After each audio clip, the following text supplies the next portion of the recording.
শহীদ president Ziaur Rahman বাংলাদেশে তার অবদান কি, স্বাধীনতার ঘোষক থেকে শুরু করে তিনি কৃষকদের জন্য তার অবদান ছিল অতুলনীয়। তিনি সারা বাংলাদেশে চেয়েছিলেন প্রত্যেকটি ঘরে এক একটি করে খামার করার জন্য এবং বাংলাদেশ যাতে খাদ্যে স্বয়ংসম্পূর্ণ থাকতে পারে।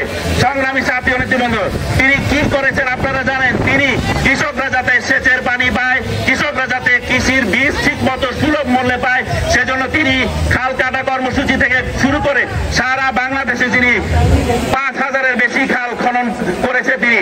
প্রিয় সংগ্রামী সাথী ও নেতৃবৃন্দ, তার সহধর্মিণী তিনবারের সফল প্রধানমন্ত্রী দেশনেত্রী বেগম খালেদা জিয়ার অবদান আপনারা ভুললে চলবে না।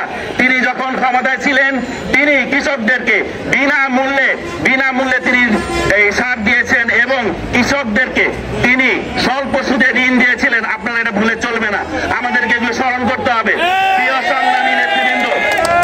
প্রিয় সংগ্রামী নেতৃবৃন্দ, আমাদের এই অবদান ভুললে চলবে না। আমাদের তারই যোগ্য উত্তরসূরি জিয়াউর রহমানের যোগ্য উত্তরসূরি তারুণ্যের অহংকার তারেক রহমান, উনি বিভিন্ন জায়গায় দেশের বিভিন্ন জায়গায় যখন ছিলেন উনি বিভিন্ন জায়গায় নিমের গাছ লাগিয়েছেন, অসংখ্য গাছ তিনি রোপণ করেছেন বাংলাদেশের এই কৃষকদের উন্নয়নের জন্য।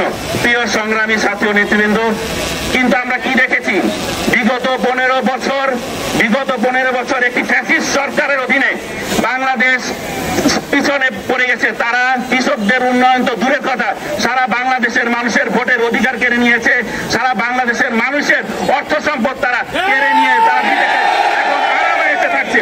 অথচ তাদের কর্মীদেরকে তারা ফেলে বাংলাদেশের এই ফ্যাসিস্ট সরকারের প্রধান শেখ হাসিনা তিনি দেশের বাইরে পালিয়ে গেছেন। আমাদের নেত্রীকে পালিয়েছেন? আমাদের নেত্রী আমাদের সাথে ছিলেন, আমাদের সাথেই থাকবেন মৃত্যুর আগ পর্যন্ত। আমরা এরকম একটি দলের কর্মী হয়ে নিজেকে গর্ববোধ করছি। প্রিয় সংগ্রামী সাথী ও নেতৃবৃন্দ, 15 বছর এই সারা বাংলাদেশ এই নারায়ণগঞ্জে আপনারা দেখেছেন কি ধরনের লুটপাটের একটি রাজত্ব তৈরি করেছিল এই শেখ হাসিনার যারা এখানে দোসর ছিল। আপনারা এগুলো দেখেছেন। আজকে তারা কোথায়, আমরা কোথায় আজকে দেখেন। আমরা 5 তারিখের আগেও আমাদের বাসায় ছিলাম, এখনো আছি এবং মৃত্যুর আগ পর্যন্ত আমরা এই নারায়ণগঞ্জে বাস করব। অথচ কি করেছে তারা, তার এইখানকার আপনারা জানেন নারায়ণগঞ্জের একজন গডফাদার, নারায়ণগঞ্জের গডফাদার শামীম ওসমান এবং তার সঙ্গী ভঙ্গী এবং তার ছেলে পেলে কি অবস্থা করেছে। নারায়ণগঞ্জটাকে লুটপাটের রাজত্ব তৈরি করেছিল তারা।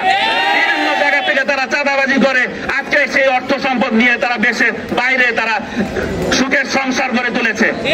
প্রিয় সংগ্রামী সাথীবৃন্দ, আমরা চাই এই নারায়ণগঞ্জ জেলা কৃষক দলের আজকে এই 44তম প্রতিষ্ঠা বার্ষিকী উপলক্ষে আপনারা জানেন নারায়ণগঞ্জ জেলা কৃষক দল 5 তারিখ আগে থেকে শাহিন ভাই এবং আমাকে নেতৃত্ব দেওয়ার পরে থেকে আমরা চেষ্টা করেছি কৃষক দল একটা অঙ্গ সংগঠন হিসেবে সারা নারায়ণগঞ্জে অন্যান্য অঙ্গ সংগঠনের সাথে তাল মিলিয়ে আমরা একটি শক্তিশালী অঙ্গ সংগঠন রূপে আমরা তৈরি করতে পেরেছি।